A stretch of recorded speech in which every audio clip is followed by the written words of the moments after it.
নমস্কার বন্ধুরা, চন্দ্রানবী স্বাগত। দেখুন, আজকে আমি আপনাদের মুড়ি ভাজা দেখাচ্ছি। হ্যাঁ, দেখুন, এই তেল রেখেছি, এই তেলের মধ্যে আমি এই বাদামটা ছেড়ে দিলাম। বাদামটা এবার ভাজা হবে। হ্যাঁ,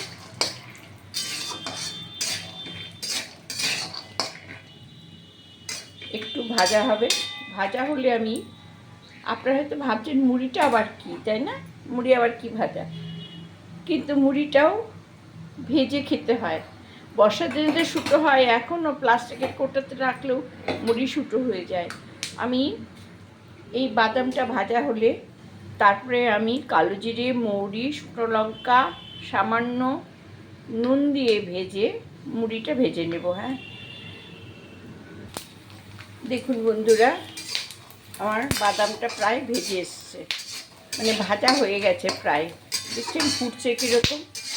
হ্যাঁ,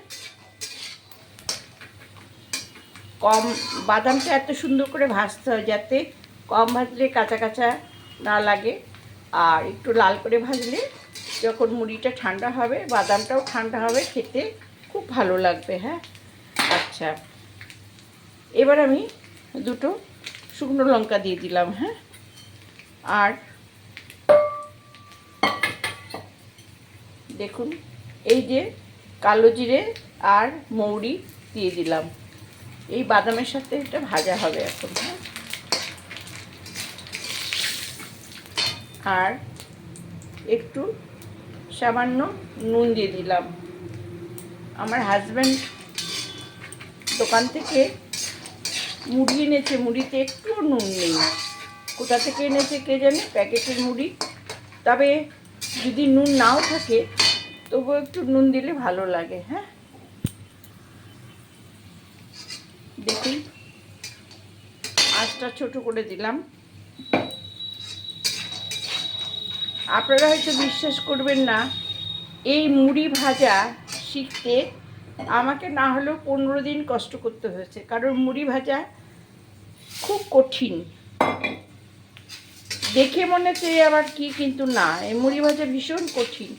এই লঙ্কা আর এটা ভাজা হয়ে গেলে, বাদাম ভাজা হলে মুড়িটা দিতে হবে খুব ছোট আছে। মুড়িটা এইভাবে নাড়াচাড়া করে, হ্যাঁ, এইভাবে নাড়াচাড়া করে ভাজতে ভাজতে দেখবেন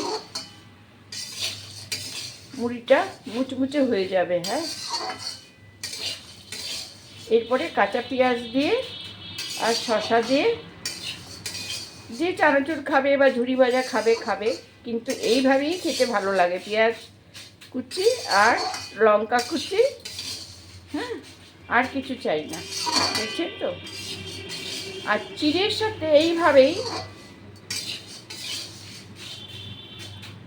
ওই কী বলে ওটাকে, ওই কারি পাতা দিয়ে খেতে খুব ভালো লাগে। কারি পাতা ভাজা, বাদাম আর শুকনো লঙ্কা দিয়ে চিড়ে ভাজাও খুব ভালো লাগে। আর নারকেল করা তো অমৃত, নারকেল আর চিনি দিয়ে খায়, সেটা আর এক স্বাদ। দেখেছেন, গরম এই লঙ্কা ঠান্ডা হলে কিন্তু মুচমুচে ভেঙে যাবে। হ্যাঁ, অনেকেই কামড়ে খাবে এটা। এটা কিন্তু উনুনটা নিভিয়ে দেবেন।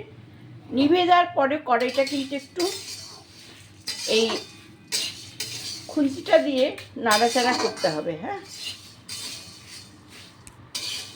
দেখছেন তো কেমন সুন্দর হয়েছে, একদম ছাতু। হ্যাঁ, আচ্ছা, আপনারা এইভাবে মুড়ি ভেজে খাবেন। হ্যাঁ, নমস্কার বন্ধুরা, রাখছি। ভালো লাগলে সাবস্ক্রাইব করবেন।